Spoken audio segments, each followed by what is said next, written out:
Let us come with the word of prayer. நாம் ஒரு ஜெபத்தின் வார்த்தையோடு ஆரம்பிக்கலாம். Heavenly Father, we give thanks for this very morning that we're able to come together. ஆண்டவரே, இந்த காலை வேளையிலே உம்முடைய சமூகத்திலே வரும்படி எங்களுக்கு கொடுத்த இந்த தருணத்துக்காக நாங்கள் உமக்கு நன்றி செலுத்துகிறோம். The Spirit of the Lord continue to minister to us. பரிசுத்த தொடர்ந்து எங்களுக்கு ஊழியம் செய்வீராக. And Lord, we pray for every pastors as we started a new year of 2026. ஆண்டவரே, இந்த 2026ஆம் ஆண்டை துவங்கின எல்லா போதலுக்காக நாங்கள் ஜெபிக்கிறோம். We want to declare, Lord, Holy Spirit, come and reign, come and rule, and come and lead us. பரிசுத்த எங்கள் மத்தியில் ஆளுகை செய்வீராக. கடந்து வந்து எங்களை வழி நடத்தி எங்களை நடத்த வேண்டுமாக எங்களை ஒப்பு கொடுத்து நாங்கள் ஜெபிக்கிறோம். In our life and everything we are doing, we pray that we are doing according to your will. ஆண்டவரே, எங்களுடைய வாழ்க்கையிலும் நாங்கள் செய்த எல்லா காரியத்திலும் உம்முடைய சித்தத்தின்படி செய்கிறவர்களாக இருக்க எங்களுக்கு உதவி செய்யும். And therefore, we welcome your Holy Spirit. Teach us how to listen to you. ஆகவே பரிசுத்த ஆவியானவரே, உம்மை நாங்கள் வரவேற்கிறோம். உம்மை எப்படி நாங்கள் கூர்ந்து கவனித்து நடக்க வேண்டும் என்று எங்களுக்கு போதித்தருளும். May your presence more and more into our life. உம்முடைய பிரசனம் இன்னும் அதிகமா எங்களுடைய வாழ்க்கையில கொடுக்கப்படட்டும். In Jesus' name, Lord, we pray. இயேசுவின் நாமத்தில் ஜெபிக்கிறோம் பிதாவே. Amen. Amen. And first of all, I want to say Happy New Year for all the pastors. We have entered into 2026. 2026ஆம் ஆண்டிலே அடி எடுத்து வைத்திருக்கிறவங்க எல்லா போதலுக்கும் புத்தாண்டு நல்வாழ்த்துக்களை நான் தெரிவித்துக் கொள்கிறேன். In the very beginning of the year, I really want to ask a simple question.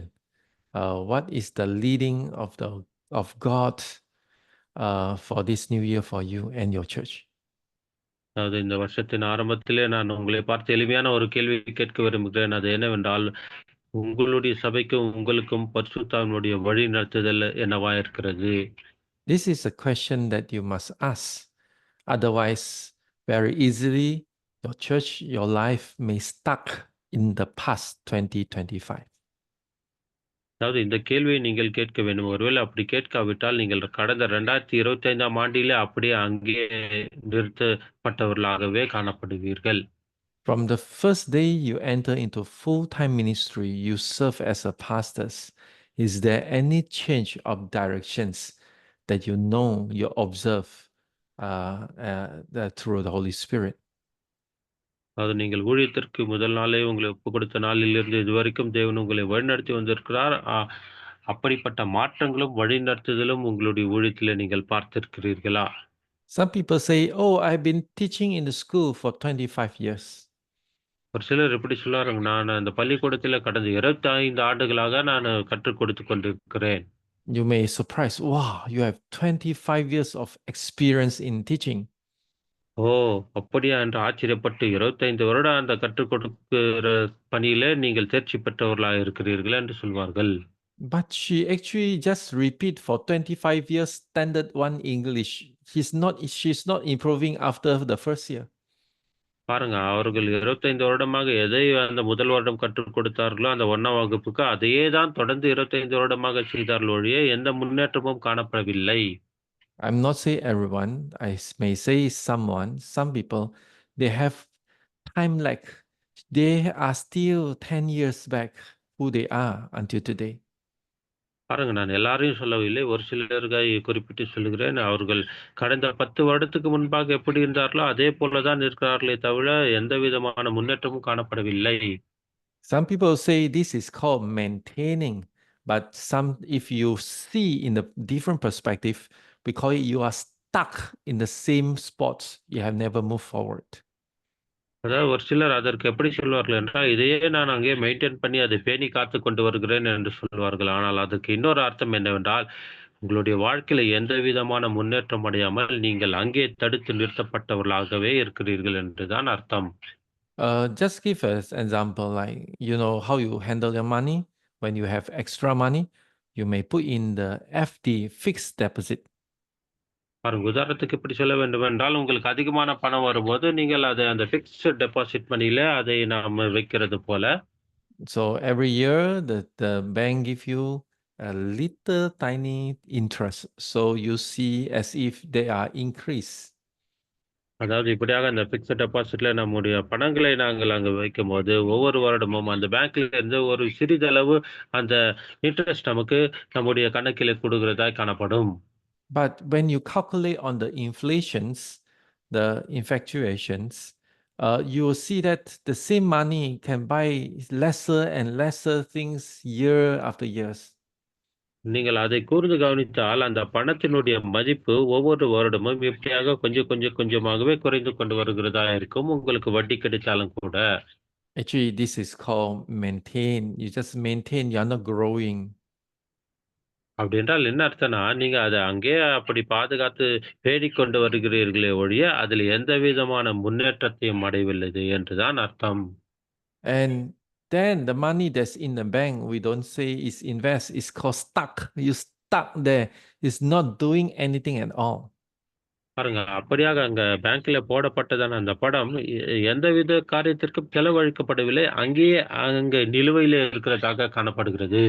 If you have 10 more years to live, or you have 20 years more to live, ஒருவேளை உதாரணத்துக்கு இன்னும் ஒரு 10 வருஷமோ, 20 வருஷமோ நீங்கள் உயிரோடு வாழப் போகிறீர்கள் என்று வைத்துக் கொண்டிருக்கும்போது, don't keep your life in the fixed deposits. Go and invest and earn more for Jesus Christ. ஆமென். உங்களுடைய வாழ்க்கையை நீங்கள் அந்த பிக்ஸ்ட் டெபாசிட்ல போட்ட பணத்தைப் போல அங்கேயே சேகரித்து சேமித்து வைக்க வேண்டாம். உங்களுடைய வாழ்க்கை கிறிஸ்துவுக்காக நீங்கள் செலவழிக்கிறவர்களாக காணப்பட வேண்டும். And if you have already have 50 members in your church, ஒருவேளை உங்களுடைய சபையில 50 ஆத்துமாக்கள் இருக்கிறார்கள் என்று வைத்துக் கொள்ளலாம். don't keep them in the fixed deposits. Bring them out, reaching the world, reaching the community, train them so that they will be higher value in the kingdom of God. ஆமென். அப்படியாக நீங்கள் அவர்களை அந்த பிக்ஸ்ட் டெபாசிட்ல போட்ட மணி போல அங்கே வைத்திராமல், தேவனுடைய ராஜ்யத்திற்காக பரவி இருக்கும்படிக்கு அவர்களை தேவ ராஜ்யத்தின் ஊழியத்திற்காக எடுத்து உபயோகப்படுத்துகிறவர்களாய் காணப்பட வேண்டும். A same strategy like last year, like year before last year, it keeps you in the past and never release you in the future.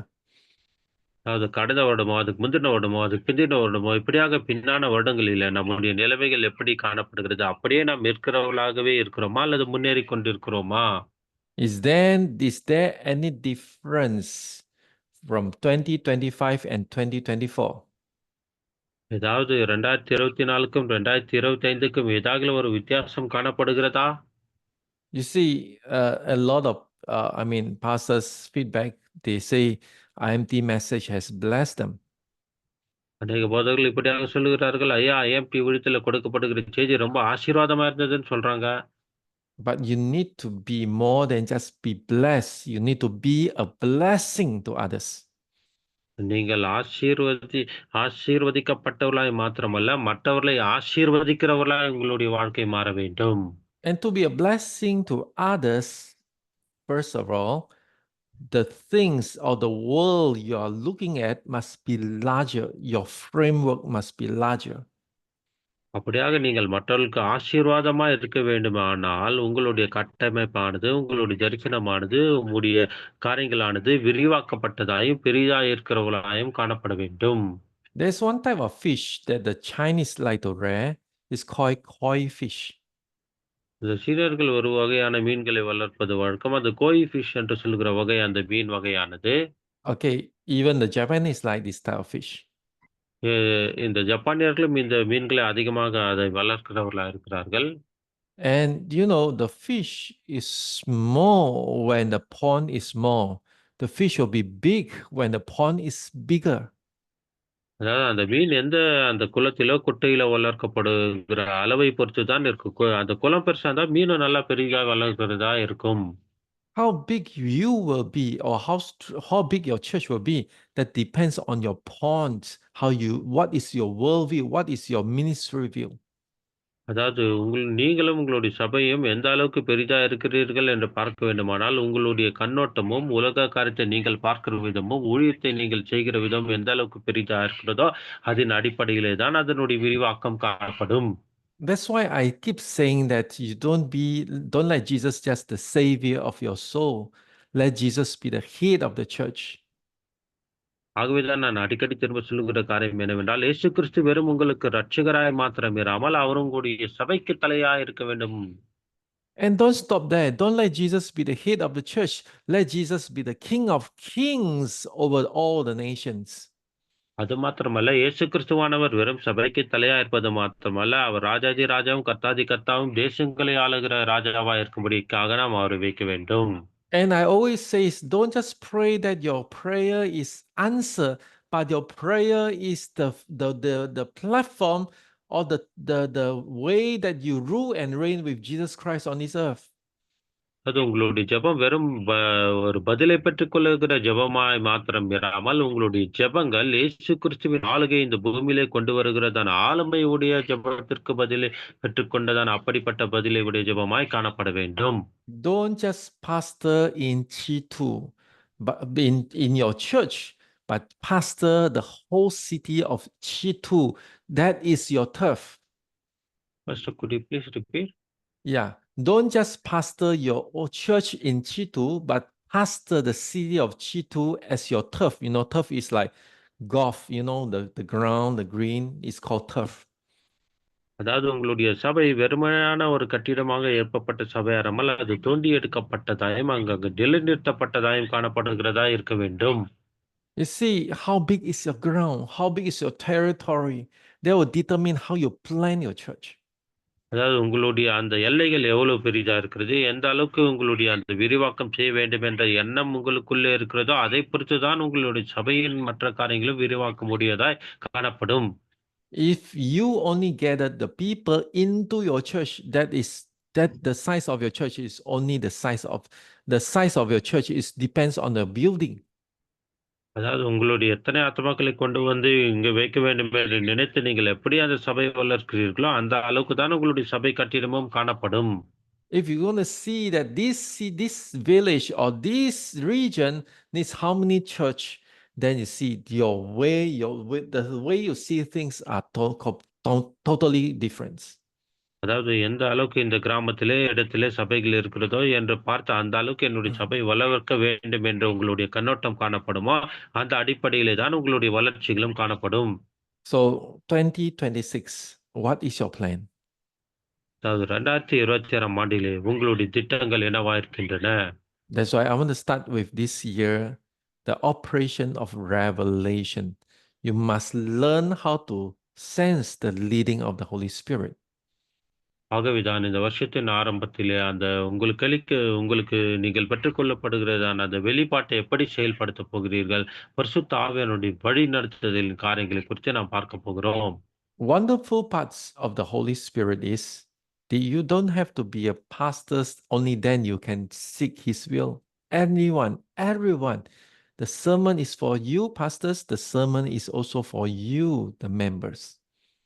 அதாவது பரிசுத்தானுடைய ஒரு அருமையான காரியம் என்னவென்றால், இந்த செய்திகள் வெறும் போதகர்களுக்காக மாத்திரம் இல்லாமல், விசுவாசிகளும் கேட்கிற யாவருக்கும் பரிசுத்தாவின் கிரியை நடப்பித்து அவர்கள் மூலமாய் வழிநடத்தலை கொடுக்கவிருக்கிறார். Remember, Jesus says to Nicodemus, says that only those who born through the water and the Spirit will be in the kingdom of God. நிக்கோதேமை பார்த்து இயேசு கிறிஸ்துவான சொல்லுகிறதை நினைவுபடுத்திக் கொள்ளுங்கள். ஒருவன் ஜலத்தினாலும் ஆவியினாலும் பிறவாவிட்டால் அவன் தேவனுடைய ராஜ்யத்தில் பிரவேசிப்பதில்லை. You see, belief in Jesus is not just a declaration, I believe Jesus. இயேசு கிறிஸ்துவின் மேல் விசுவாசிப்பது என்பது, நான் இயேசு கிறிஸ்துவை விசுவாசிக்கிறேன் என்ற ஒரு அறிக்கைக்கு சொல்வதற்காக மாத்திரமாய் அவர் மேலே விசுவாசம் வைக்காமல், but rather is born into a new realm of the Spirit. அதாவது அந்த ஆவிக்குரிய அந்த மறுபிறப்பின் அனுபவத்திலே நாம் பிறக்க வேண்டியவர்களாய் காணப்படுகிறோம். And First John says that the one who make weakness is the blood, the water, and the Spirit. யோவான்ல வாசிக்கிறோம், ரத்தமும் ஜலமும் ஆவியும் அங்கு சாட்சி கொடுக்கிறதா இருக்கிறது. The blood of Jesus Christ opens the way for us. இயேசு கிறிஸ்துவின் ரத்தம் நமக்காக வழிவாசலை திறக்கிறதா இருக்கிறது. The words of the water of the word of God cleanses us. அதாவது ஜலம் என்கிற அந்த ஜீவ வார்த்தையானது நம்மை சுத்திகரிக்கிறதா காணப்படுகிறது. And the Spirit of the Lord fill us, change us, give us the spirit of adoptions that we can call Abba Father. அதாவது இந்த ஆவியினுடைய செயல்பாடுகள் என்னவா இருக்கிறது என்றால், அப்பா, பிதாவே என்று அழைக்கத்தக்கதான புத்திர சுவிகாரத்தின் ஆவியை நமக்கு கொடுக்கிறதா இருக்கிறது. And Jesus says he will never leave you as orphans, but the Holy Spirit will guide you. His name is called Paracristos, the comforter, the teacher that holding us. அதாவது இயேசு கிறிஸ்துவானவர் சொல்லியிருக்கார், நான் உங்களை திக்கற்றவர்களாக, அனாதைகளாக விட்டேன். உங்களுக்காக உங்களை தேற்றும்படிக்கு அந்த பாராக்ளீட்டஸ் என்று சொல்லப்படுகிறதான பரிசுத்த ஆவியானவரை நான் உங்களுக்கு தந்திருக்கிறேன் என்று அவர் சொல்லியிருக்கிறார். So I want to ask a very important question. Are you an orphan, or you are just a visitor, or you are always stay with the Father? Which one is that? அதாவது உங்களை பார்த்து ஒரு முக்கியமான கேள்வி கேட்க விரும்புகிறேன். பிதாவோடு கூட இருக்கிறதான உங்களுடைய ஐக்கியம் ஏதோ ஒரு வந்து போகிறவர்களைப் போல அந்த ஐக்கியமாய் காணப்படுகிறதா? பார்வையாளர்களைப் போல, அல்லது பிதாவோடு கூட நிரந்தரமான தங்கியிருக்கிறதான அந்த புத்திரத்தின் ஆவி அந்த ஐக்கியத்தை உடையவர்களாய் காணப்படுகிறீர்களா? When I say orphans, you still feel unwanted. You are still are not loved by God. So you still have an orphan spirit. அதாவது நான் அனாதைகள் என்று சொல்லுகிறது எதை குறிக்கிறது என்றால், இன்னும் நான் அவரால் நேசிக்கப்படவில்லை, அவரால் ஏற்றுக்கொள்ளப்படவில்லை, வந்து போகிற அனுபவமே என்று அப்படிப்பட்ட அந்த அனுபவத்தை குறிக்கிறதா இருக்கிறது. And when I say visitor, means sometimes you go back to the Father's house, sometimes you waving around in the world, you are not knowing the will of God. அதாவது பார்வையாளர்கள் என்று சொல்லும்போது, ஏதோ ஒரு சில நேரத்தில பிதாவை சந்திக்கிறவனாகவும், மற்ற நேரத்தில அவரை விட்டு மற்ற காரியத்திலும், மற்ற காரியங்களிலும் அலைந்து திரிகிறவனாயும் காணப்படுகிறேன் என்பதை நான் அந்த அர்த்தத்திலே சொல்கிறேன். Or you are a matured son of God. That's you stay in the house of God. You go out, you sent by the Holy Spirit. You finish your job, you go back homes as usual. அதாவது நீங்கள் பிதாவின் வீட்டிலே தங்கியிருக்கிறதான புத்திர சுவிகாரத்தின் அவருடைய குமாரனைப் போல இருந்து அந்த காரியங்களை கற்றுக்கொண்டு வெளியே போய் பரிசுத்த ஆவியானவர் உங்களுக்கு நடப்பித்த செயல்பாடுகளை செய்து முடித்துவிட்டு மறுபடியும் அங்க வந்து அவருடைய வாசஸ்தலத்திலே தரித்திருக்கிறவர்களாய் காணப்படுகிறீர்களா? So much to say about Holy Spirit, but bottom line is we need to be led by the Holy Spirit every day. அதாவது ஆவியானவரை குறித்து அநேக காரியங்களை சொல்லலாம். அதிலே ஒன்று முக்கியத்துவம் வாய்ந்த அடிப்படையான காரியம், ஒவ்வொரு நாளும் அவருடைய வழிநடத்துதலின் அடிப்படையிலே என்னுடைய வாழ்க்கை காணப்பட வேண்டும். It took a process or a journey to understand what is his leading. அதாவது பரிசுத்தாவினோடு கூட பிரயாணிக்கிற பிரயாணத்தின் அனுபவமானது ஒரு நாளிலே வராமல், அது தொடர்ச்சியாக நாம் செய்து கொண்டே இருக்கும்போது, அதிலே பயணிக்கிற அந்த அனுபவத்தை நம்மால பெற்றுக்கொள்ள முடியும். But not worry, because this many of this process is repeated. You just keep repeating the same process. அதாவது இந்த காரியங்களை குறித்து நீங்கள் கவலைப்பட வேண்டாம். எதை செய்தீர்களோ, அதையே நீங்கள் திரும்ப திரும்ப அநேக நேரம் செய்கிறதாக காணப்படும். அதை நீங்கள் தொடர்ச்சியாக செய்து கொண்டே இருங்கள். Again, pastors, I encourage you. Time to fast, time to seek the Lord for a new year. Then let the Holy Spirit lead you in a new year. அதாவது போதகர்களே, உங்களை பார்த்து சொல்லுகிற ஒரு காரியம், இதுவே நீங்கள் உபாசிக்க வேண்டிய ஒரு நேரம், ஜெபிக்க வேண்டிய நேரம், பரிசுத்த ஆவியானுடைய இந்த வருடத்திற்கான வழி நடத்துதலை பெற்றுக்கொள்ளுகிற காலகட்டமாகவே இருக்கிறது. I want to pray that you will enter into a new year with a new anointing, with a new oil of the Holy Spirit. அதாவது இந்த புதிய வருடத்திலே புதிய அபிஷேகத்தோடும் அந்த புதிய எண்ணெய் பெற்றுக்கொண்ட அந்த புதிய பலத்தோடும் நீங்கள் முன்னேற வேண்டும் என்றே உங்களுக்காக நான் ஜெபிக்கிறேன். So we want to talk about this topic, the operation of the revelation. அதாவது இந்த வெளிப்பாட்டின் செயல்பாடுகளின் தலைப்பின் அடிப்படையிலே காரியங்களை நாம் கற்றுக்கொள்ளப் போகிறோம். The leading of the Holy Spirit and the ways of seeking God's will. பரிசுத்த ஆவியானுடைய வழி நடத்துதலும் தேவனுடைய சித்தத்தை தேடும் வழிகளை குறித்தும் நாம் கற்றுக்கொள்ளப் போகிறோம். And if I will give a second title of this message, it's called Experiencing the Holy Spirit, Guidance and God's Direction in Prayer. அதாவது இந்த செய்திக்கு இன்னொரு தலைப்பு கொடுக்க வேண்டுமானால் அந்த தலைப்பை இப்படியாக நான் கொடுக்க விரும்புகிறேன். அதாவது ஜெபத்தில் பரிசுத்தாவின் வழி நடத்துதலையும் தேவனுடைய நடத்துதலையும் எப்படி அனுபவித்தல் என்கிற காரியங்கள். The more you open to the Holy Spirit for guidance, then the more your prayer will move into the right direction. எந்த அளவுக்கு நீங்கள் பரிசுத்தாவினுடைய வெளிப்பாட்டை பெற்றுக்கொள்ள வேண்டும் என்று வெளிப்படையாக ஜெபத்திலே தரித்திருக்கிறீர்களோ, அந்த அளவுக்கு வெளிப்படையாக தேவன் ஜெபத்திலே உங்களை வழிநடத்துகிறவரா இருக்கிறார். As I already said as an introduction, prayer is not merely we speaking to God, but it is the disciplines of learning to listen to His heart. ஏற்கனவே நான் சொன்னபடியே ஜெபம் என்பது வெறுமனே தேவனோடு கூட உரையாடுகிற, பேசுகிற ஒரு காரியமாய் மாத்திரமாக இல்லாமல், அவருடைய இருதயத்தில் என்ன இருக்கிறது என்பதனுடைய நோக்கத்தை அறிந்து அந்த ஒழுக்கத்தை கடைப்பிடிப்பதுதான் ஜெபம். It's so important that we learned that when we pray, it's not just praying. We pray is the more we pray, actually the moment we pray, actually we are seeking His heart. We want to listen to Him. அதாவது ஜெபம் என்பது அவரோடு கூட பேசுவது என்பது அவருடைய இருதயத்தில் என்ன என்பதை கூர்ந்து கவனிப்பது தான் ஜெபமாய் காணப்படுகிறது. So when you pray, you don't be harsh or don't be rush in your words. Pray, pause, listen. Pray, pause, listen. You pray. Actually, while you are praying, you are listen to what He said and you pray. ஆகவே நீங்கள் ஜெபிக்கும்போது அவசரமாயும் துரிதமாயும் ஜெபிக்கிறவர்களா இல்லாமல் ஜெபிங்கள், நிறுத்தி கவனிங்கள், ஜெபிங்கள், நிறுத்தி கவனிங்கள், என்ன பேசுகிறார் என்று அவருடைய சத்தத்தை கேட்டு ஜெபிக்கிறவர்களாய் காணப்பட வேண்டும். Because that bottom line of prayer is listen. ஏனென்றால் இந்த ஜெபத்தின் அடிப்படையான காரியமே என்னவென்றால், நாம் அவரை கூர்ந்து கவனிப்பது. Okay, Holy Spirit is the most gentle yet most real teacher in prayer. So when we learn to wait, learn to listen, learn to respond to the Holy Spirit promptings, our prayer are no longer routine practice, but become a spiritual communion with God.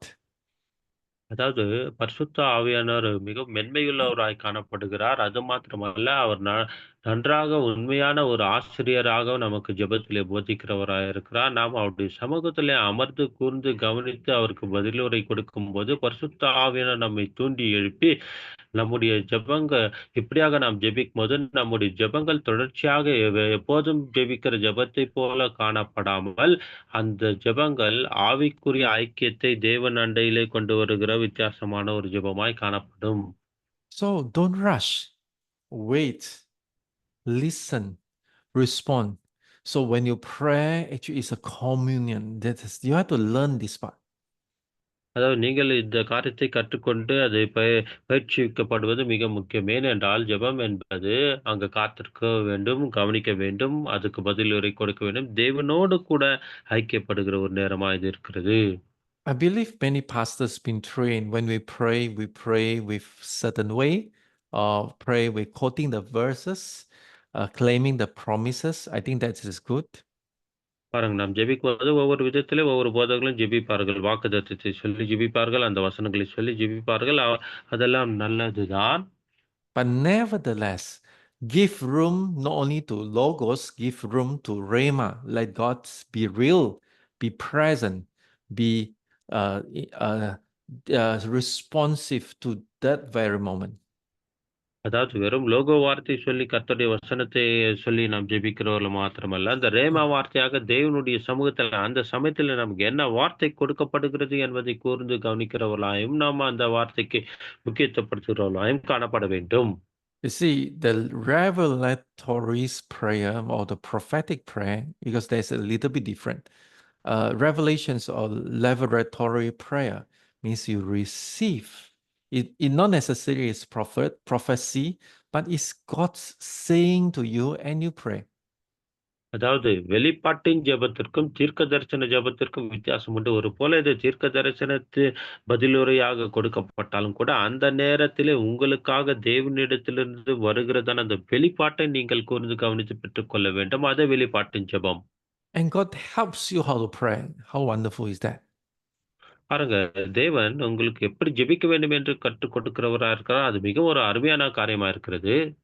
So revelatory prayer help us to align more precisely with God's heart. அதாவது இந்த வெளிப்பாட்டின் ஜெபமானது நாம் அவரோடு கூட அந்த நெருங்கிய தொடர்பிலே, ஐக்கியத்திலே, நெருக்கத்திலே நாம் கடந்து போவதற்கும் தேவனுடைய இருதய தண்டிலே கிட்டிச் சேருவதற்கு நம்மை ஒருமுகப்படுத்துகிறது. So sometimes when people ask me to pray, I have to wait when I pray. I try to pray slower because that gives me time to listen what God really want me to pray and what are the words for them.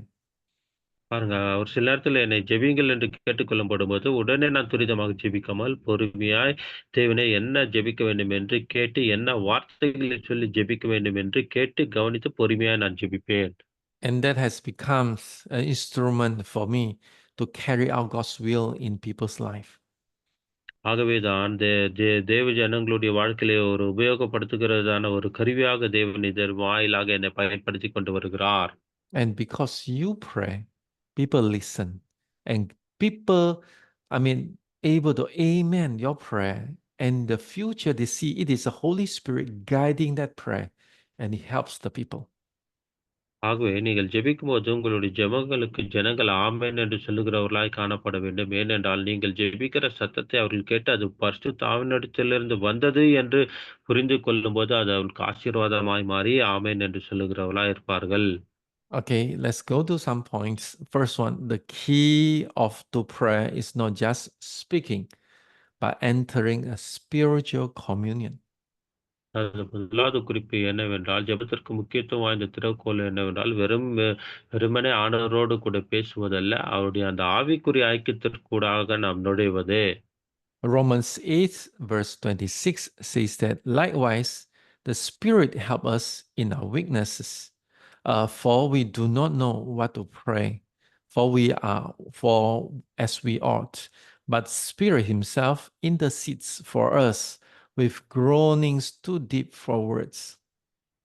ரோமர் 8:26 இப்படியாக வாசிக்கிறோம். அந்தபடி ஆவியானவர் நமது பலவீனங்களில் நமக்கு உதவி செய்கிறார். நாம் ஏற்றபடி வேண்டிக் கொள்ள வேண்டியது இன்னதென்று அறியாமல் இருக்கிறபடியால், ஆவியானவர் தாமே வாக்கு கடங்காத பெருமூச்சுகளோடு நமக்காக வேண்டுதல் செய்கிறார். You see, so powerful. Romans chapter 8, verse 26 says that Holy Spirit intercede for us when we don't know how to pray. இது மிகவும் ஒரு வல்லமையுள்ள ஒரு காரியமாய் காணப்படுகிறது. நாம் எப்படி ஜெபிக்க வேண்டும் என்று அறியாதிருக்கிறபடியினாலே, ஆவியானவர் தாமே நமக்காக அவர் அங்கு பரிந்து பேசுகிறவரா இருக்கிறார் என்றதை நாம் பார்க்கிறோம். And that intercede, that prayer, like that God is like putting words inside us. அப்படிப்பட்ட ஜெபங்கள் தேவனிடத்திலிருந்து நமக்குள்ள அந்த வார்த்தைகளை அது போடுகிறதாய் காணப்படுகிறது. Sometimes you don't know what to pray, but when you wait enough, when you quiet enough, God will show you, and the words from your heart through the Holy Spirit enter into your mouth, and you release that word. ஒரு சில நேரங்களில் நாம் எப்படி ஜெபிக்க வேண்டும், என்ன ஜெபிக்க வேண்டும் அறியாமல் இருக்கும்போது, நமக்கு அந்த நேரத்தில் அவர் சிந்தனைகளும், வார்த்தைகளும் நம்முடைய வாயில கொடுத்து, அதன்படியாக ஜெபிக்கும்படிக்காக ஆவியானவர் நம்மை ஏவுகிறவரா இருக்கிறார். So wonderful about Holy Spirit. ஆகவே பரிசுத்த ஆவியினுடைய இப்படிப்பட்ட காரியங்கள் மிகவும் அருமையான விஷயங்களாய் காணப்படுகின்றன. That's why I really encourage all of you, pray in the Spirit, pray in the Spirit. Because when you pray in the Spirit, it is not your understanding, your intellectual that hovering over the situation. You give room for the Holy Spirit to speak, and you pick up and you release that prayer. ஆகவேதான் நீங்கள் ஆவியிலே ஜெபிங்கள், ஆவியிலே ஜெபிங்கள் என்று சொல்வதற்கான ஒரு காரணம், நீங்கள் ஆவியினாலே நடத்தப்படும்பொழுது, ஆவியினர் உங்கள் மேல் ஆளுகை செய்யும்பொழுது, ஆவியினுடைய வார்த்தைகள் உங்களுக்குள்ள அதன் வாயிலாக வெளிப்பட்டு, அப்படிப்பட்ட ஜெபத்தை செய்கிறவர்களாக நீங்கள் காணப்படுவீர்கள். 1 Corinthians chapter 2, verse 10 says that these things God has revealed to us through the Holy Spirit. For the Spirit searches everything, even the depth of God. 1 கொரிந்தியர் 2:10 இப்படியாக சொல்லப்பட்டிருக்கிறது. நமக்கோ தேவன் அவைகளை தமது ஆவியினாலே வெளிப்படுத்தினார். அந்த ஆவியானவர் எல்லாவற்றையும் தேவனுடைய ஆழங்களையும் ஆராய்ந்திருக்கிறார். The Spirit of the Lord reveals things of our Abba Father. ஆவியானவர் பிதாவாகிய தேவனுடைய விஷயங்களை நமக்கு அவர் வெளிப்படுத்துகிறவராய் இருக்கிறார். That's why when we learn to pray, we need to learn to rely on the Holy Spirit. ஆகவே நாம் ஜெபிக்க ஆரம்பிக்கும்போது, நாம் பரிசுத்த ஆவியானவரை சார்ந்து ஜெபிக்கிறவர்களாக நாம் காணப்பட வேண்டும். Are you close with Holy Spirit? நீங்கள் பரிசுத்த ஆவியானவரோடு கூட நெருங்கிய தொடர்பை உடையவராய் காணப்படுகிறீர்களா? or your prayer is always pleading to Jesus Christ or pleading to God the Father? அல்லது உங்களுடைய ஜெபங்கள் எப்போதும் பிதாவண்டையிலும், குமாரனாகிய இயேசு கிறிஸ்துவண்டையிலும் கெஞ்சி ஜெபிக்கிற ஜெபங்களாக உங்கள் ஜெபங்கள் காணப்படுகின்றதா? You see, Holy Spirit is assigned to us by Jesus Christ and to help us in our daily life on this earth. அதாவது இயேசு கிறிஸ்துவினிடத்திலிருந்து வந்த ஒரு அடையாளமாக தான் பரிசுத்தாவினர் நமக்கு கொடுக்கப்பட்டு, அனுதின வாழ்க்கையிலே நம்முடைய நடத்துதலுக்கு உதவி செய்கிறவராய் அவர் காணப்படுகிறார். The Holy Spirit is the most important guide and intercessors in prayer. அதாவது பரிசுத்த ஆவியானவர் தாமே நம்முடைய வாழ்க்கையிலே ஒரு முக்கியத்துவம் வாய்ந்த வழிகாட்டியாகவும், நம்முடைய ஜெபத்திலே நமக்காக அவர் பரிந்து பேசுகிறவராயும் காணப்படுகிறார். This revelatory prayer is not driven by our feeling or experience, but it flows with walking with the Spirit. அதாவது இந்த வெளிப்பாட்டின் ஜெபமானது என்னுடைய சொந்த மாம்சத்திலோ, முயற்சியிலோ, புத்தியிலோ செய்யப்படுகிறதான ஜெபமாய் இல்லாமல், ஆவியினாலே உந்தப்பட்டு ஜெபிக்கிற ஒரு ஜெபமாய் காணப்படுகிறது. You see, you have feeling. Your feeling speaks as well. அதாவது உங்களுக்கு உணர்ச்சிகள் இருக்குது. அந்த உணர்ச்சிகள் உங்களோடு கூட பேசுகிறதாயும் காணப்படுகின்றன. When you don't feel good, then you will say something negative towards the situation or the person. உங்களுக்கு ஏதோ ஒரு நபரோ, காரியங்களோ பிடிக்கவில்லை என்றால், அந்த சந்தர்ப்ப சூழ்நிலைக்கு ஏற்றாற்படி அதை வெறுத்து, இது பிடிக்கவில்லை என்று அப்படிப்பட்ட காரியங்கள் நாம் பேசுகிறவர்களாக காணப்படுகிறோம், நம்முடைய உணர்ச்சியின் அடிப்படையில. If you have good experience about these things, then you will speak good about these things or this person. அந்த நபரை குறித்தோ, சூழ்நிலை குறித்தோ நல்ல ஒரு உணர்ச்சிகள் நமக்கு ஏற்படும்போது, அந்த விஷயத்தையோ, நபரை குறித்து நாம் நன்மையான விஷயங்களை பேசுகிறவர்களாய் காணப்படுகிறோம். But do you know something that when we walk with the Holy Spirit, our feeling, our experience have to subdue by we listen to the Holy Spirit. அதாவது இப்படியாக நாம் தேவனோடு ஆவியானோடு கூட அந்த ஐக்கியத்திலே நாம் ஜெபிக்கும்போது, மற்ற காரியங்கள் அங்கு தாழ்த்தப்பட்ட, அதாவது அது அமுக்கப்பட்டு, ஆவியானுடைய காரியங்கள் அங்கு வெளிப்படுகிறதாய் காணப்படும். You see, I'm not saying that our feeling is wrong. I'm not saying that our experience is not true. Both are so true, but the one who knows everything is not our feeling, our experience, but the Holy Spirit. காரணம் நம்முடைய உணர்ச்சிகளோ, நம்முடைய அனுபவங்களோ பொய் என்று சொல்லவில்லை. அது உண்மையாக கூட இருந்தாலும், அப்படியாக இருந்தாலும் கூட, இந்த உணர்ச்சிகளையும் அனுபவங்களுக்கும் மேலாக ஆவியானுடைய ஆளுகையும், வெளிப்பாடுகளும், வழிநடத்துதலும் நம்மிலே காணப்பட வேண்டும். We must trust Holy Spirit more than anyone. மற்ற எல்லாரை காட்டிலும் பரிசுத்தாவினர் மேலே நம் அதிக நம்பிக்கை உடையவர்களாய் காணப்பட வேண்டும். Too bad we never cultivate that relationship that we couldn't trust him completely than anyone. அதாவது இப்படிப்பட்டதான அந்த பழக்கத்தை நாம் பழக்கிவித்துக் கொள்ளாமல் இருக்கிறபடினாலே தாமே And we never cultivate. முழுமையாக நாம் பரிசுத்தாவினர் மேலே நம்பிக்கை நாம And we, அதை நாம் sorry pastor please. no, you go ahead, finish it. நாம் பரிசுத்த ஆவியானவரை சரியான விதத்திலே பழக்கிவித்துக் கொள்ள வேண்டும். அப்படி பழக்கிவித்துக் கொண்டால் அவருடைய வழி நடத்துதலிலே நம்மால நடக்க முடியும். You see, that is a process walking with the Holy Spirit, that whenever he said anything, you are sure it is him. அப்படி அந்த பழக்கம் இருக்கும்போது தான் அவர் எதை பேசினாலும், எதை சொன்னாலும் இது ஆவியானவரிடத்திலிருந்து வந்தது என்று உடனே என்னால புரிந்து கொள்ள முடியும். And as a pastor, you should already pass the stage of, is it God? Is it not God? Is it Holy Spirit or not Holy Spirit? You should have passed that journey. பாருங்க, போதலாக இருக்கிற நீங்கள் இது தேவனிடத்தில் வந்ததா அல்லது தேவனிடத்திலிருந்து வராததா, அது ஆமாவா இல்லையா என்கிறதான அந்த அனுபவத்தை பெற்றவர்களாக அந்த பழக்கத்தை தாண்டி அந்த முதிர்ச்சிக்குள்ளாக இப்போது வந்திருக்கிறீர்கள். But too bad sometimes your theology, your background, your denominations have already said Holy Spirit is no more speaking. That is very bad for you. பாருங்க, ஒரு சில நேரத்தில் நம்முடைய இறையியல் கருத்துக்கள், இறையியல் பின்னணிகள், நம்முடைய பழக்க வழக்கங்கள் இதெல்லாம் என்ன சொல்லணும் என்றால், பரிசுத்தாவினர்லாம் நம்மோடு கூட பேச மாட்டார் என்று சொல்லும். அது ஒரு தவறான கருத்தா இருக்கிறது. I want to tell you a truth. The truth is, whatever written in the Bible is still alive until today. பாருங்க ஒரு சத்தியத்தை உங்களுக்கு சொல்லுகிறேன். எதெல்லாம் வேத வசனத்தில் எழுதப்பட்டு இருக்கிறதோ, இன்றைக்கும் அது ஜீவனுள்ளதாய் உண்மையுள்ளதாய் காணப்படுகின்றன. And God heals, God perform miracles, God release gifts. There are prophets, there are apostles, there are judgment of God. Everything still alive until today. இன்றைக்கும் இந்த வேத வசனத்தில் எழுதப்பட்ட எல்லா காரியங்களும் ஜீவனுள்ளதாயும், உண்மையுள்ளதாயும் இருக்கிறது. சுகமாக்குதல், தீர்க்க தரிசனங்கள், அற்புதங்களை செய்கிறது, வார்த்தைகள் வந்து கிரியை செய்கிறது. இப்படிப்பட்ட எல்லா தேவனோடு எழுதப்பட்ட விஷயங்கள் இன்றைக்கும் ஜீவனுள்ள காரியங்களாய் நடத்தப்பட்டுக் கொண்டிருக்கின்றன. They are angels, they are demons, they are antichrists. They are people like Pharaoh, they are people like Nebuchadnezzar, they are people like Hamans in the book of Esther. They're still alive on this earth. பாருங்க ஏரோது போல, Nebuchadnezzar போல, ஆமானைப் போல காரியங்கள் அது அப்படிப்பட்ட கதாபாத்திரங்களை இன்றைக்கு கூட நாம் பார்க்கிறோம். தேவதூதர்கள், பிசாசுகள், அந்திகிறிஸ்துவின் ஆவிகள் என்று வேதத்தில் எதெல்லாம் சொல்லப்பட்டதோ அது இன்றைக்கும் ஜீவனுள்ளவைகளாய் நடந்து கொண்டிருக்கின்றன. Many times because of the theological background or denomination background that stop you from believing the word of God. I pray today all these things has to be removed.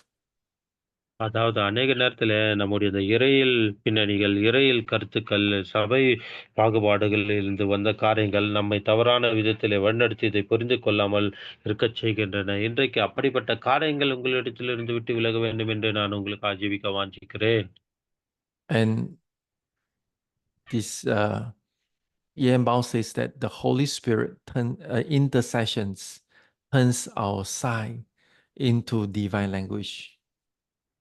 Bounce என்பவர்கள் இப்படியாக இருக்கிறார். பரிசுத்தாவினுடைய அந்த நடு உரைத்தல், அதாவது அவருடைய அந்த பரிந்து பேசுதல் எப்படி இருக்கிறது என்றால், நம்முடைய நெடிய சுவாசங்களையும், அந்த பெருமூச்சுகளையும் தெய்வீகமான மொழியாக அது மாற்றுகிறதா இருக்கிறது. Perhaps we need to really dig deep into our soul, dig deep into our spirit. Our prayer is not a routine prayer. Our prayer is not just an official duty prayer. Our prayer must really go deep in our heart until there is our sign, there's our panting, groaning, that the Holy Spirit makes it our true divine language.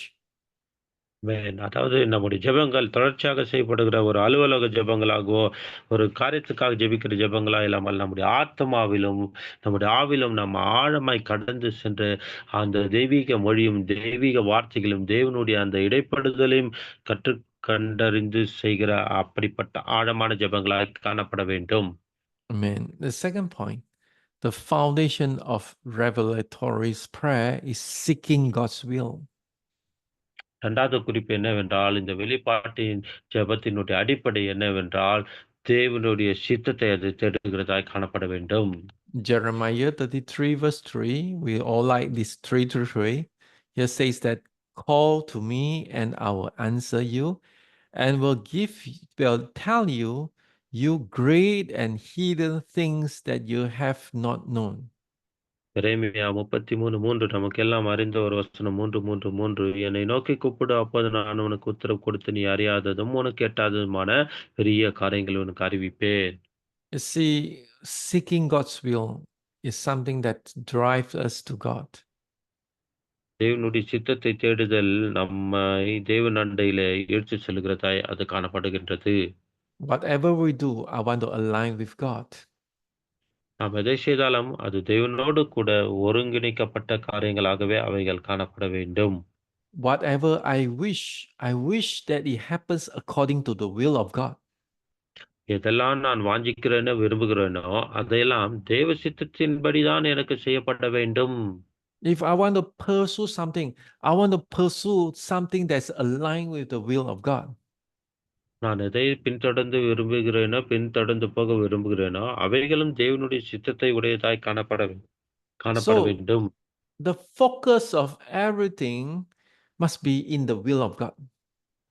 ஆகவே நம்முடைய கண்ணோட்டமும், எதிர்பார்க்குதலும் தேவனுடைய சித்தத்தின் அடிப்படையிலே இருக்கிறதா காணப்பட வேண்டும்.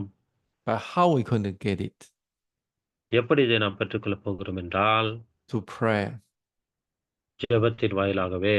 But the issue, if prayer is just give God our list of items what we want, that prayer will never works. பாருங்க, நம்முடைய ஜெபங்கள் ஏதோ நம்ம போட்ட அட்டவணையின்படி ஆண்டவர் எல்லாத்துக்கும் பதில் கொடுத்தார் என்று அப்படிப்பட்ட ஜெபத்தின்படி ஜெபித்தால் இது கிரியை செய்யாது. Let's say I want to pray for my church. உதாரணத்துக்கு என்னுடைய சபைக்காக நான் ஜெபிக்க வேண்டும் என்று வைத்துக் கொள்கிறேன். I will not pray like, God, this is a new year, bless my church, grow my church, give more members, bless more money, and give more good leaders to me. ஆண்டவரே, என் சபை ஆசீர்வதியும், நிறைய ஆத்துமாக்களை தாரும், நிறைய சபை தலைவர் தாரும், உப ஊழியர்களை தாரும், சபை ஆத்துமாக்களை தாரும் என்று இப்படியாக நான் ஜெபிக்காமல், But rather I will pray, God, this is your church. The church belongs to you. What you want to do to your church? What you want this church to grow? Where are the place? Show us, tell us, Lord.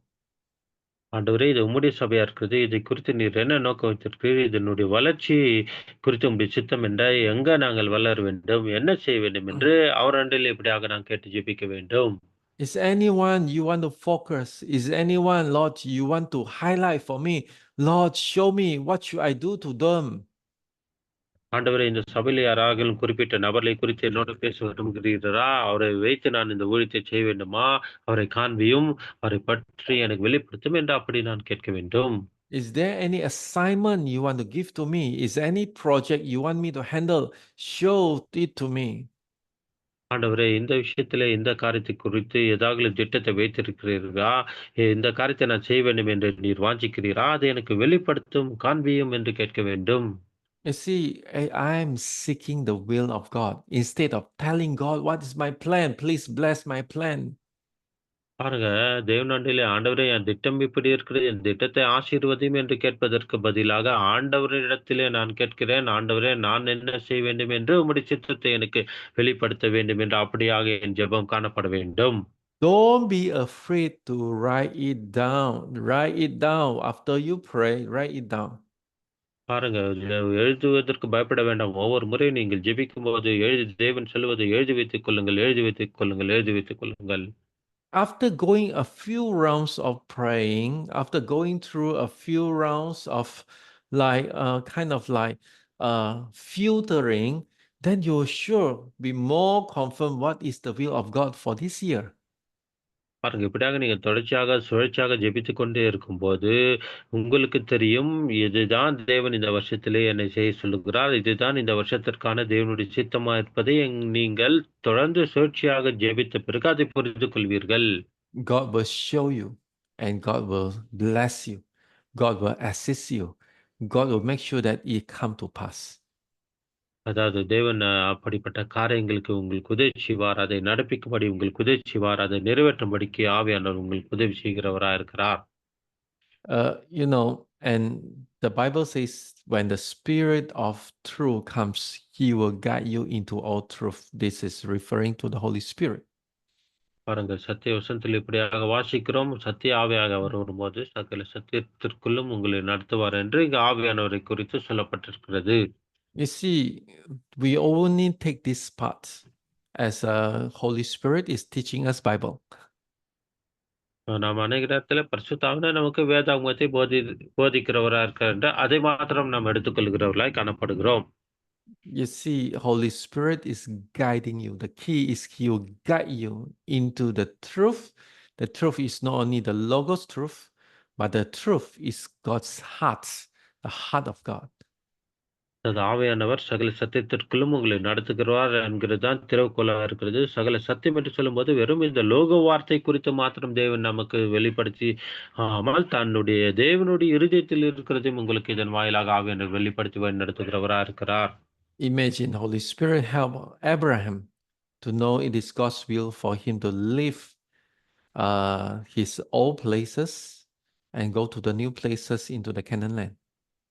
அதாவது ஆவியானவர் ஆபிரகாமை வழிநடத்தி பழைய இடத்தை விட்டு அவர் வெளியே வந்து அந்த கானான் தேசத்துக்கு நேராக போகும்படி எப்படியாக ஆபிரகாமை ஆண்டவர் வழி நடத்துகிறார். Imagine Jesus was guided by the Holy Spirit go to the wilderness.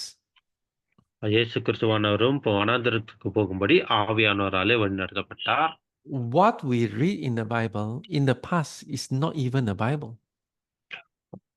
Pardon, Pastor? What we read in the Bible in the past is there's no Bible. பாருங்க, நாம் கடந்த காலத்தில நடந்த காரியங்களை குறித்து இங்கு வேதாகமத்திலே வாசிக்கிறோம். ஆனால் அந்த நாட்களிலே அவர்களிடத்திலே வேதாகம் இருந்ததில்லை. Bible is the story recorded, the past story that's recorded down for us to read. அதாவது வேதாகம் என்பது கடந்த காலத்திலே நடைபெற்ற காரியங்களை நமக்காக பதிவு செய்யப்படுத்தப்பட்டு நாம் வாசிக்க வேண்டும் என்று வைக்கப்பட்டது தான் வேதாகமம். Paul was guided by the Holy Spirit and he wrote the Bible, they wrote the scripture. பாருங்க, பவுல் அப்போஸ்தலனாகிய பவுல் ஆவியானவராலே நடத்தப்படுத்தப்பட்டு இந்த வேதாகமத்தையும், வேத வார்த்தைகளும் நமக்கு ஆவியானவர் மூலமாய் பெற்று எழுதி வைத்திருக்கிறார். Imagine Paul was facing a troublemaker, the church of Corinth, and he says, what should I write to them? And the Holy Spirit guided him how to settle the church issue, and he wrote the First Corinthians and Second Corinthians. பாருங்க, Corinth சபையில அங்க கலகம் பண்ணுகிற ஜனங்கள் இருக்கிறபடியினாலே பவுல் மிகவும் கவலைப்பட்டார். அதை குறித்து ஆவியானவரிடத்திலே கேட்டு ஜெபித்தார். ஆண்டவரே, இவர்களுக்கு என்ன எழுத வேண்டும் என்று கேட்டபோது, ஆவியானவர் மூலமாக 1 கொரிந்தியர், 2 கொரிந்தியர் பகுதிகள் ஆவியானவர் மூலமாக கொடுக்கப்பட்டவைகள் பவுலுக்கு. அதை தான் அவர் எழுதினார். Today, God is helping you to write your own episode. God is helping you to write. God is helping you to into your truth, how you should handle your church. உங்களுடைய சபை எப்படி நடத்த வேண்டும், உங்களுடைய சகாப்தத்தை நீங்கள் எப்படி எழுத வேண்டும் என்று ஆவியானவர் உங்களுக்கு வெளிப்படுத்தி அதை எழுத சொல்லுகிறார். நீங்கள் அதை எழுதி வைத்துக் கொள்ள வேண்டும். And that is so important for us to understand the work of the Holy Spirit. But how we're going to do it is to seek God's will. ஆகவே இந்த பரிசுத்தாவினுடைய கிரியை இப்படியாக செய்ய வேண்டும் என்று நாம் கற்றுக்கொள்ள வேண்டும். அதற்கு மேலாக தேவனை எப்படி நாம் தேட வேண்டும் என்று கற்றுக்கொள்ளும் போது தான் இந்த ஆவியானவர் நமக்கு உதவி செய்ய வல்லமையுள்ளவராக இருக்கிறார். So basically, revelation is not a mystical experience, but God allowing us to understand His heart. அதாவது இந்த வெளிப்பாட்டின் அனுபவம் என்னவென்றால், ஏதோ ஒரு உத்வேகத்திலே உன்னத நிலைமை அணுகுகிற அனுபவமாக இது காணப்படாமல், தேவனுடைய இருதயத்தில் உள்ள காரியம் என்ன என்பதை நாம் புரிந்து கொள்ள அனுமதிப்பதே வெளிப்பாட்டின் ஜெபம். To know God's heart is the right of every son and daughter of God. தேவனுடைய இருதயத்தை அறிந்து கொள்ள வேண்டும் என்பது அவர்களுடைய புத்திரிகளாக காணப்படுகிறதான அனைவருக்கும் வேண்டியதான முக்கியத்துவம் வாய்ந்த ஒரு காரியமாய் காணப்படுகின்றது. Or to make it very simple, it's not defined by whether are you prophetic or not prophetic. It's nothing to do with prophetic or not prophetic. பாருங்க, எளிமையா சொல்ல வேண்டும் என்றால், இது தீர்க்க தரிசனத்துக்கு சம்பந்தப்பட்டதா, தீர்க்க தரிசனம் அல்லாததா என்று அதை குறித்து நீங்கள் குழப்பிக் கொள்ள வேண்டாம். So this is very important for us. ஆகவே இவைகள் நமக்கு மிக முக்கியத்துவம் வாய்ந்தவர்களாய் காணப்படுகின்றன. But the spiritual revelation is given according to our spiritual maturity. The more humble we are in seeking, the clearer the guidance will become. ஆனால் இந்த ஆவிக்குரிய இந்த வெளிப்பாட்டு எப்படி நமக்கு கொடுக்கப்படும் என்றால், எந்த அளவுக்கு நீங்கள் ஆவிக்குரிய முதிர்ச்சி அடைகிறீர்களோ, அந்த அளவுக்கு தான் கொடுக்கப்படும். எந்த அளவுக்கு நீங்கள் உங்களை நீங்களே தாழ்த்தி, தேவனை தேடி, அவருடைய வழிநடத்துதலுக்காக நீங்கள் சுத்தமாய் அவரை தேடும்போது, இந்த காரியங்கள் உங்களுக்கு வெளிப்படுத்தப்படும். You see, maturity is not measured by your position, whether you are just an evangelist or whether you are a local pastors or you are superintendents of the region or even bishop or maybe you know you are not measured by your post. இந்த ஆவிக்குரிய முதிர்ச்சி யாருக்கு கிடைக்கும் என்றால், யார் பெற்றுக்கொள்ளலாம் என்றால், என்னுடைய பதவி பிரமாணத்தின்படி அல்ல, ஒரு சுவிசேஷகனோ, போதகரோ, சூப்பரிண்டென்டோ, பிஷப்போ இல்லது என்னுடைய பதவியின் அடிப்படையிலே இந்த ஆவிக்குரிய முதிர்ச்சிகள் எனக்கு கொடுக்கப்படாமல், It's how humble you are. It's how willing you lay down your own opinion. That is maturity. Then the guidance will be clearer. இந்த இந்த ஆவிக்குரிய முதிர்ச்சி என்பது என்னவென்றால், எந்த அளவுக்கு உங்களை நீங்கள் தாழ்த்துகிறீர்களோ, எந்த அளவுக்கு அவருடைய சித்தத்தை நீங்கள் பெற்றுக்கொள்ள வேண்டும் என்று வாஞ்சிக்கிறீர்களோ, அந்த அடிப்படையில் தான் இந்த ஆவிக்குரிய முதிர்ச்சியானது உங்களுக்கு வரும். There's one very unpopular topic is called die to ourselves.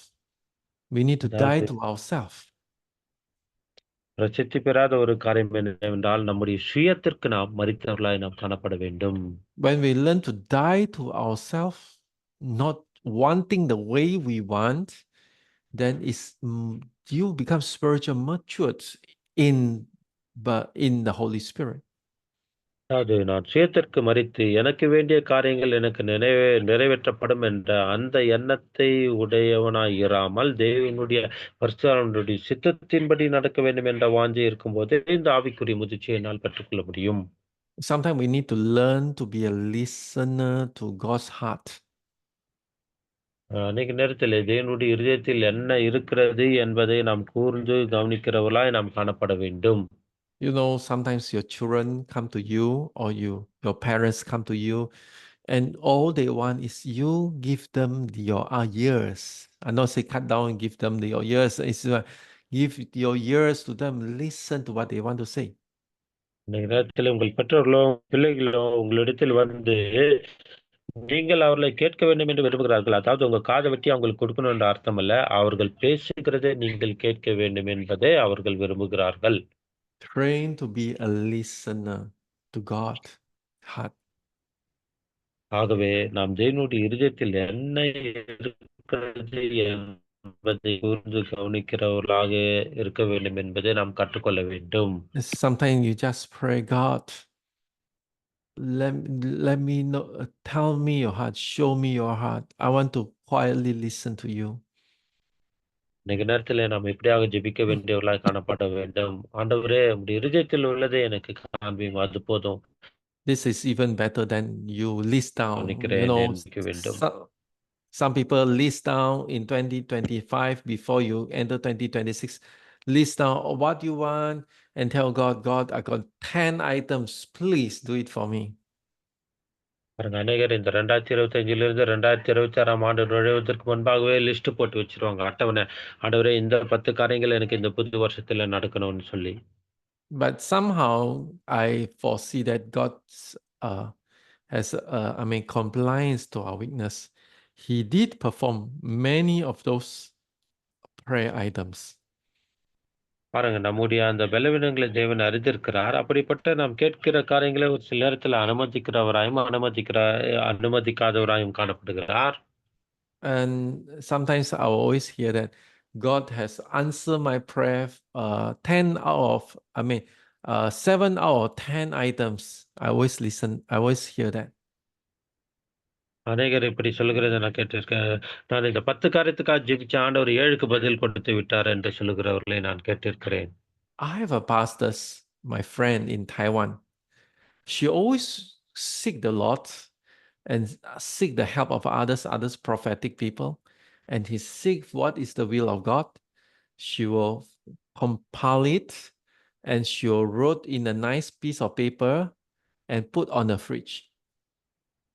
அதாவது எனக்கு என்னுடைய நண்பரான ஒரு சகோதரி தாய்வான்ல ஊழியரா இருக்கிறார். அவரு பரிசுத்த வழிநடத்தலும், தீர்க்கதரிசியின் வழிநடத்தலும் கவனிப்பார். அதே நேரத்தில் ஆவியருடைய வழிநடத்தல் என்ன என்பதையும் கேட்டு, அதை பெற்றுக்கொண்டு ஒரு பேப்பர்ல எழுதி தன்னுடைய ஃப்ரிட்ஜில அவர் அதை ஒட்டி வைத்து விடுவார்.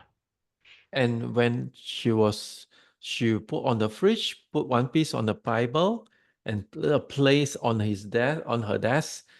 Every day she will pray that what the Lord has shown her for the new year.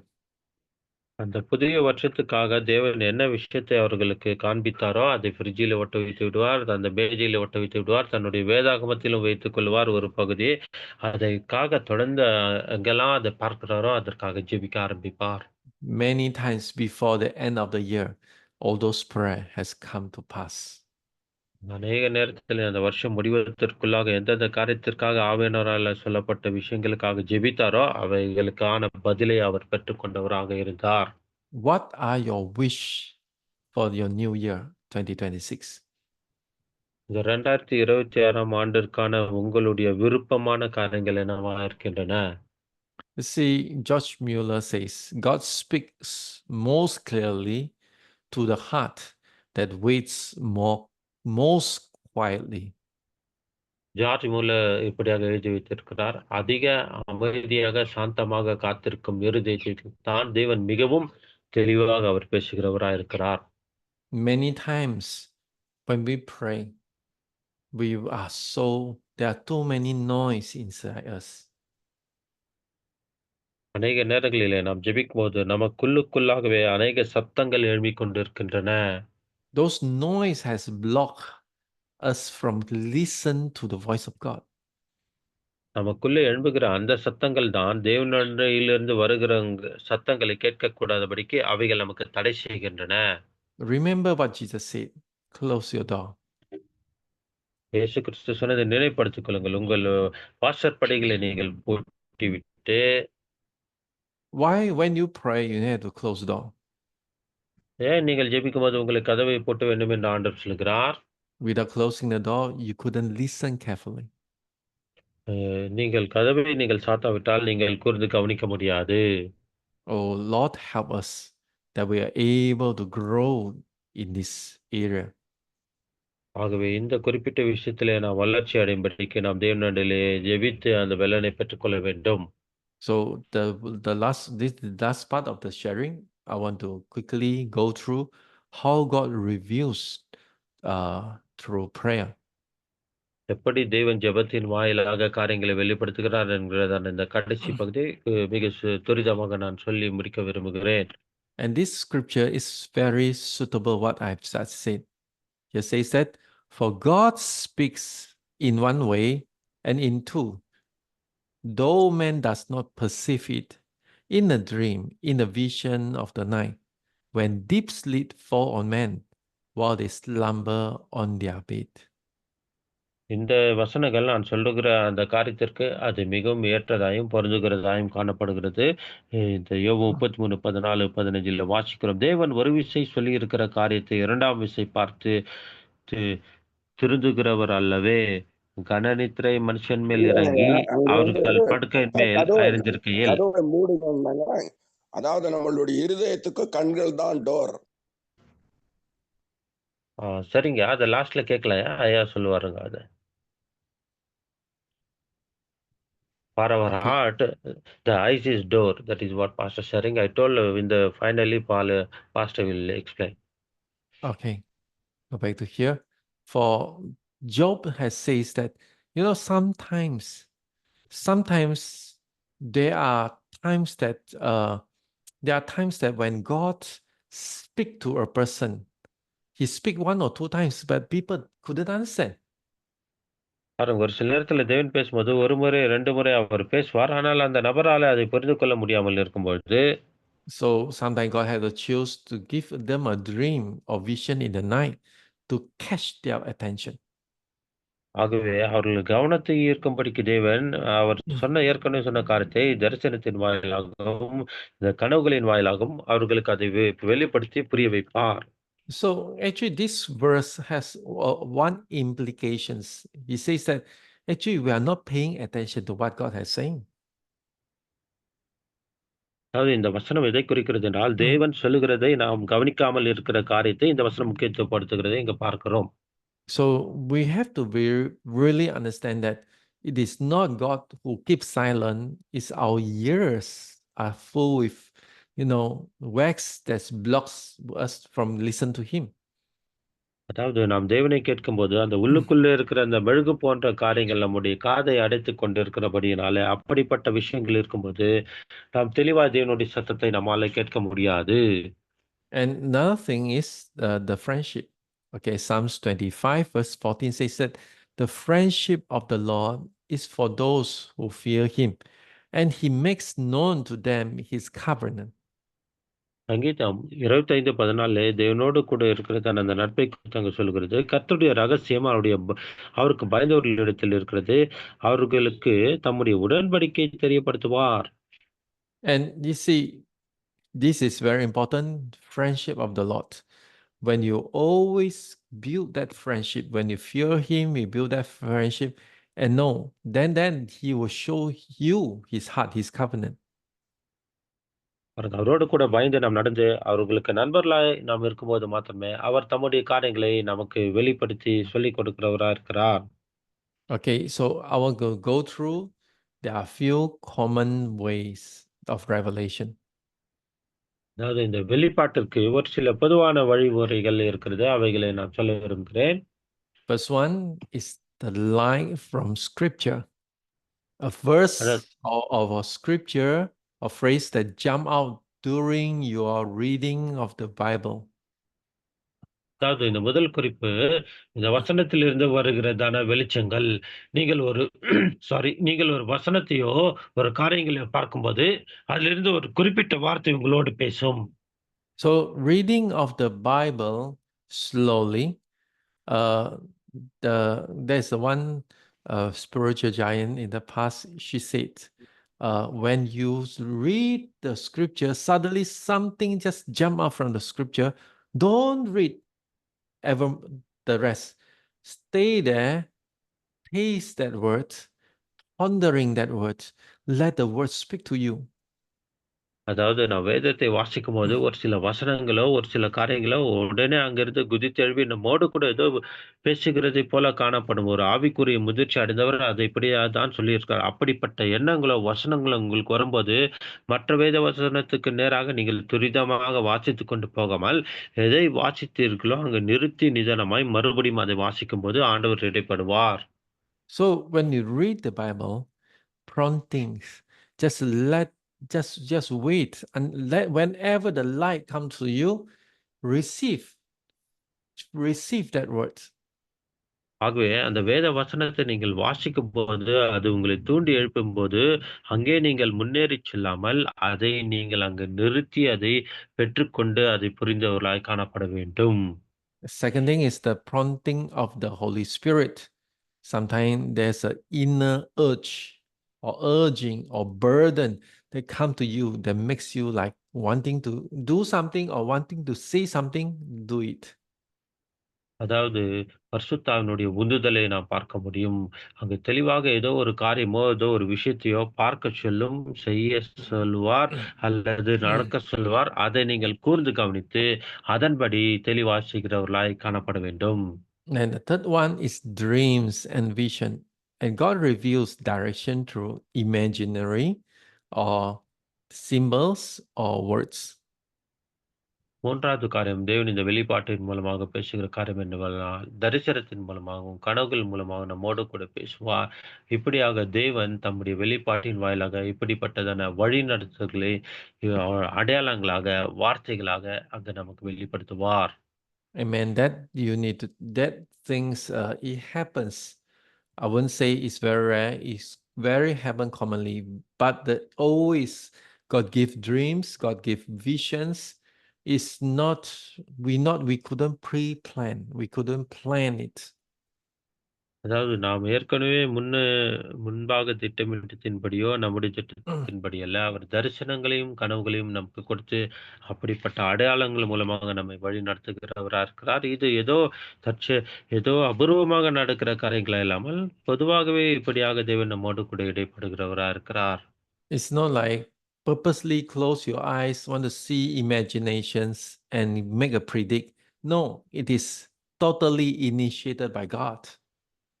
அது ஏதோ முன்னேற்பாட்டின்படி கண்ண மூடிக்கொண்டு ஏதோ ஒண்ண பார்க்குறேன், ஏதோ ஒரு தரிசனத்த பார்க்குறேன், அடையாளத்த பார்க்குறேன் அப்படி சொந்தத்தில வராமல், முழுமையாக ஆவியானவருடைய அந்த தூண்டுதலின்படி வருகிறதாய் காணப்படுவது.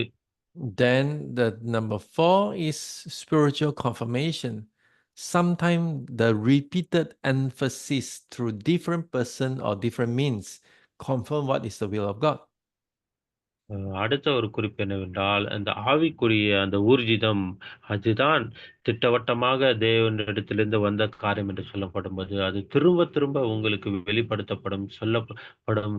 யார் மூலமாகவோ, சூழ்நிலைகள் மூலமாகவோ, ஏதோ ஒரு விஷயத்தின் மூலமாகவோ, அது திரும்ப திரும்ப உங்களுக்கு சொல்லப்படும். There's a season of time when God want me to start the church which I'm pastoring right now. I have totally not agreed with this idea. I don't like this idea. அதாவது உதாரணத்துக்கு சொல்ல வேண்டுமென்றால், இப்போது நான் சபையிலே ஊழியம் செய்து கொண்டு வருகிறேன். இந்த சபையை நான் ஆரம்பிப்பதற்கு முன்பாக, இது எனக்கு இந்த சபையை ஆரம்பிப்பதிலே எந்த விதமான உற்சாகமோ, அதனுடைய ஒரு காரியத்தில ஈடுபாடு இல்லாமல் தான் நான் இருந்தேன். But my pastor say it is God's will, you should try. ஆனால் என்னுடைய பதில் சொன்னால், "இது தேவனுடைய சித்தமா இருக்கிறபடியினாலே, நீ இத முயற்சிக்க வேண்டும்" என்று எனக்கு அவர் சொன்னார். The most difficult part is my wife because Pastor Ma has a lot of relative and her ministry solely in this the past church. அதாவது என்னுடைய மனைவியாகிய பாஸ்டம்மா அவர்கள் மூலமாகவும் தேவன் எனக்கு திரும்ப திரும்ப இதை சொன்னார். ஏனென்றால் அநேக உறவினர்கள், அநேகர் அங்க இருக்கிறபடினாலே, அவர் மூலமாகவும் அ என்னுடைய துணியார் மூலமாக தேவன் இதை ஆரம்பிக்கும்படி எனக்கு சொன்னார். So for her is to leave everything behind. For me, also leave everything behind. So I ask God, God, make the same prayer like Pastor Ma had prayed for me 7 times, 7 times. Only then I believe it is from you. அப்ப நான் சொன்னேன், எங்க சொந்தக்காரங்கலாம் இங்க நெறைய இருக்கிறாங்க. எல்லாம் அறிமுகமானவர்கள் இருக்காங்க. நானும் அவங்கள விட்டு வரணும். என்னுடைய துணைவி ஆகிய பாஸ்டம்மாவும் எல்லாத்தையும் விட்டு வரணும். அ எப்படி என்னுடைய மனைவியோடு நீர் பேசினீரோ, இதேபோல 7 நபர்கள் மூலமாக மறுபடியுமாக நீர் எனக்கு இந்த காரியத்தை குறித்து ஊர்ஜிதப்படுத்த வேண்டும் என்று சொல்லி ஆண்டவரிடத்திலே நான் கேட்டேன். Guess what? Within 1 week times, 7 people say the 7 same prayer to me. ஒரு வாரத்துக்குள்ளாகவே ஆச்சரிய விதமாக 7 விதமான நபர்கள் இப்படி விதமாக மறுபடியுமாக இந்த காரியத்தை 7 விதத்திலே எனக்காக அவர்கள் ஜெபித்து சொன்னார்கள். Before I go for mission, I got downloaded. God bring me a spiritual experience, a dream or whatever. So I was so shocked by that dream. ஆகவே இந்த ஊழியத்துக்கு நான் வர்றதுக்கு முன்பாக தேவன் கணவன் மூலமாக, தரிசனத்தின் மூலமா, மற்ற காரியங்கள் மூலமாக இப்படியாக என்னுடைய தலையில அப்படிப்பட்ட காரியங்களே எனக்கு ஊர்ஜிதமாய் அவர் கொடுக்கும்போது அது அது எனக்கு மிகவும் அதிர்ச்சியா காணப்பட்டது. But within 1 week, I think more than 10 or 20 people prophesied over me about going for mission. அதாவது ஒரு வாரத்துக்குள்ளாக சுமார் 10லிருந்து 20க்கும் அதிகமான நபர்கள் இப்படியாக தீர்க்க தரிசனமாக எனக்காக இந்த காரியத்தை ஜெபித்து, "நீ இந்த ஊழியத்துக்கு போக வேண்டும்" என்று ஆவியானவராலே எனக்கு உரைக்கப்பட்டது. Maybe you will ask, why, Pastor, you got so many dreams? I don't have much dream. ஒருவேளை நீங்க கேட்கலாம், "ஆண்டவரே உங்களுக்கு அநேக விதமான தரிசனங்களும், கனவுகளும் வந்ததா?" இல்லை, எனக்கு அப்படி அநேகமாய் வராமல் இருந்தாலும் கூட, First of all, you need to be humble. Humble, willing to do the will of God, not go on routine, not go on the old way. முதலாவது நீங்கள் உங்களை நீங்களே தாழ்த்தி தேவ சமூகத்துக்கு போக வேண்டும். ஏதோ தொடர்ச்சியாக போய் தேவ சமூகத்தில ஜெபிக்கிற அப்படிப்பட்ட ஜெபமாய் உங்களுடைய ஜெபங்கள் இராமல், If in the past you already dismiss so many prompting of the Holy Spirit, you need to repent first.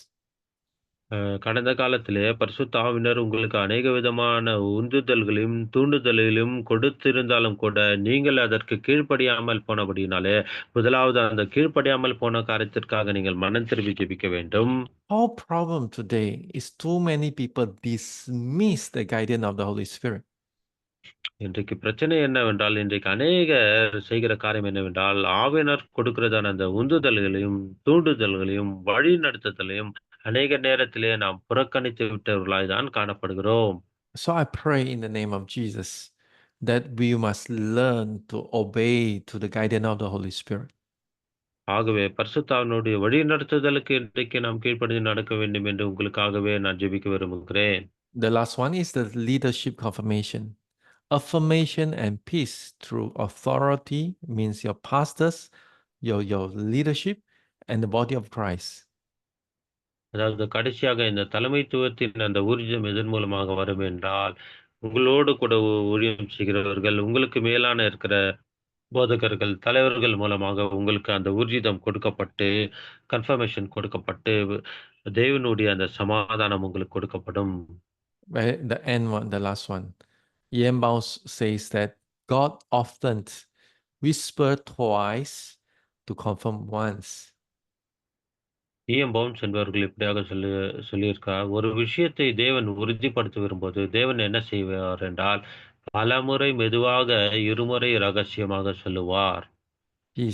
God always speak more than one times to confirm one single thing.